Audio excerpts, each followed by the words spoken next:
Let's move on to the U.S. Mexico War. So, if you watched my last lectures on Texas, you can see that one cause of the Mexican War is going to be the line that divided Texas and Mexico still being somewhat up in the air. The Texans claimed that the border between Texas and Mexico was the Rio Grande.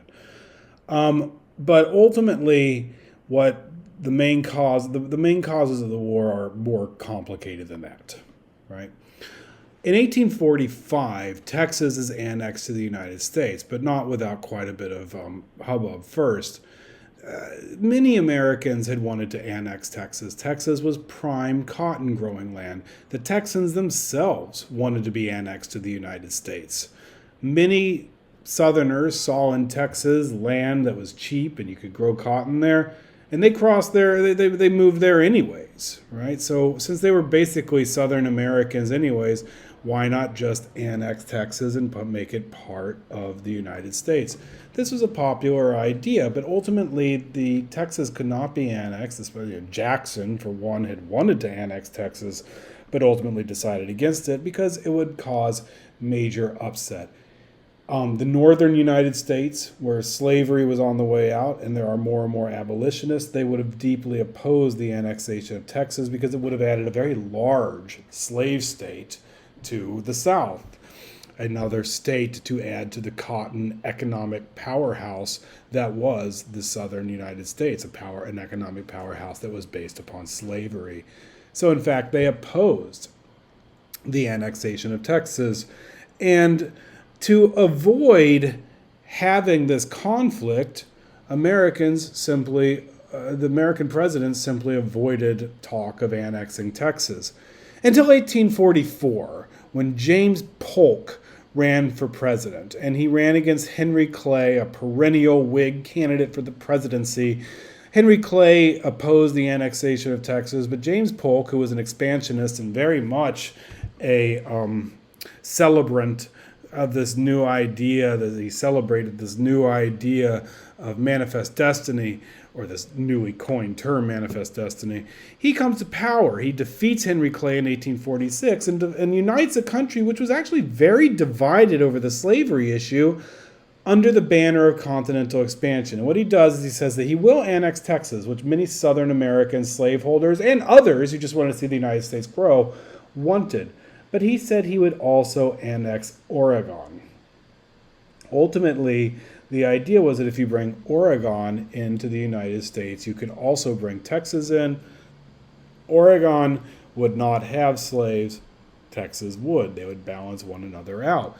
This seemed, since so many Americans wanted to continue to expand westward anyways, not Whigs so much, but particularly Democrats, they wanted to see the United States spread westward. They voted for James Polk, and he won the presidency.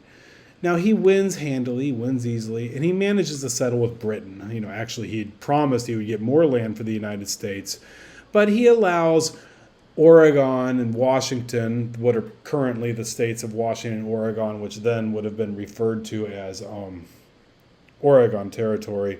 He allows the Canadian border to push westward and for that to be the border. So the modern border between Canada and the United States in the Pacific Northwest was decided upon as a compromise. The United States has Oregon now clearly under its jurisdiction. Eventually it'll become a state and it'll become a free state. And this idea has enough support that it balances out people who oppose the annexation of Texas so that Polk can win the presidency and do both. He settles with Britain pretty easily the negotiated treaty, which recognizes the border where it is today between Canada and the United States. Mexico, however, is more complicated and is going to result in a war. Now, before we talk about Mexico, we really need to talk about the role that independent Indians played there. Independent Indians, and what I mean by that is Native Americans who really had citizenship in no country, but kind of had their own country, or some historians referred to it even as an empire themselves. There were some very powerful Indian nations, but none more powerful than the Comanches. And in what is today America's Southwest, the Comanches had grown tremendously powerful. Ever since the Spaniards had brought the horse northward, the Comanches adapted and adopted the horse, and it became an essential part of their culture to transport people, to capture people for sale, to fund them.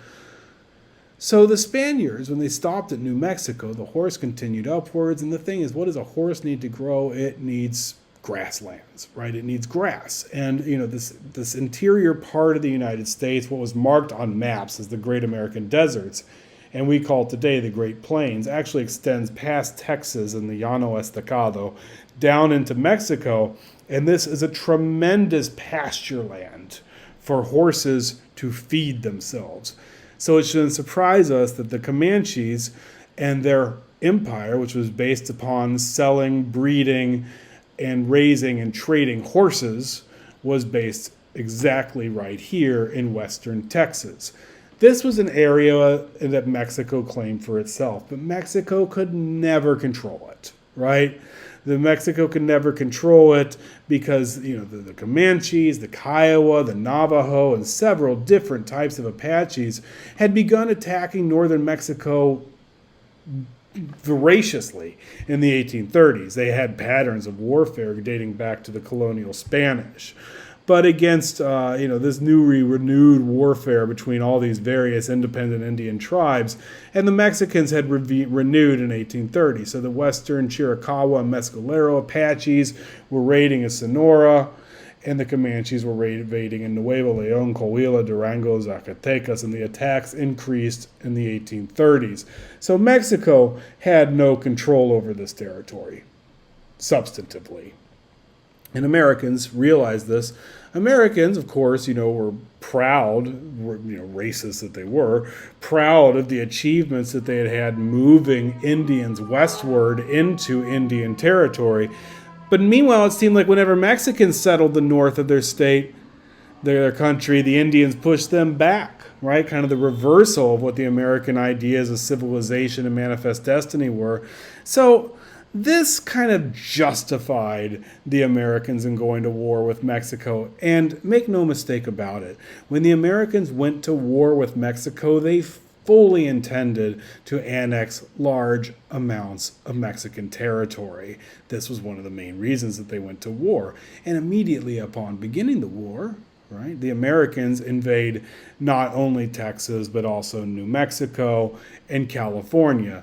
The final battles of the war are fought when Winfield Scott raids Mexico City, ultimately conquering it against, once again, Santa Anna, this kind of bad penny who just kind of keeps turning up in early national Mexican history.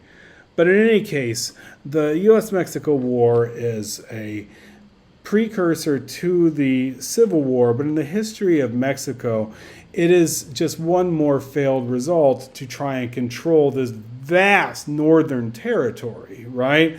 Which, for all intents and purposes, was under the control of Native Americans. In fact, in a lot of ways, the Treaty of Guadalupe Hidalgo, which ended the U.S. Mexico War, it ended the war between the United States and Mexico, but since Indians were no party to the treaty, they were kind of left high and dry. And of course, the Comanches, the Apaches, who still inhabited this territory, were a force to be reckoned with in the West.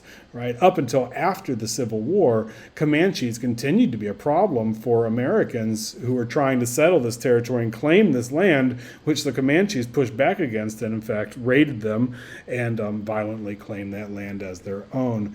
But in any case, this is the causes of the Mexican War are that the United States wants to annex Texas, which is a land which has slavery and has declared itself as independent from Mexico. Mexico does not want to recognize the independence of Texas.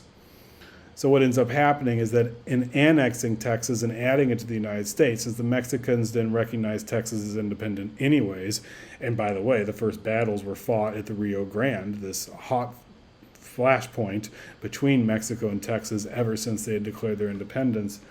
Ultimately, the Mexican-American War allows the United States to take over a vast amount of territory that the Mexicans had claimed for themselves, but in fact had never effectively controlled. Most tragically for Mexico is that exactly 1 year after the Treaty of Guadalupe Hidalgo is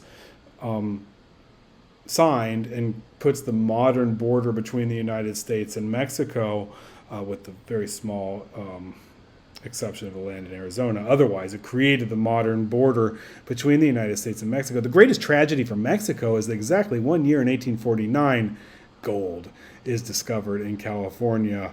And had Mexico had access to that gold, perhaps they wouldn't have had the terrible economic problems and crushing debt, which also troubled their independence.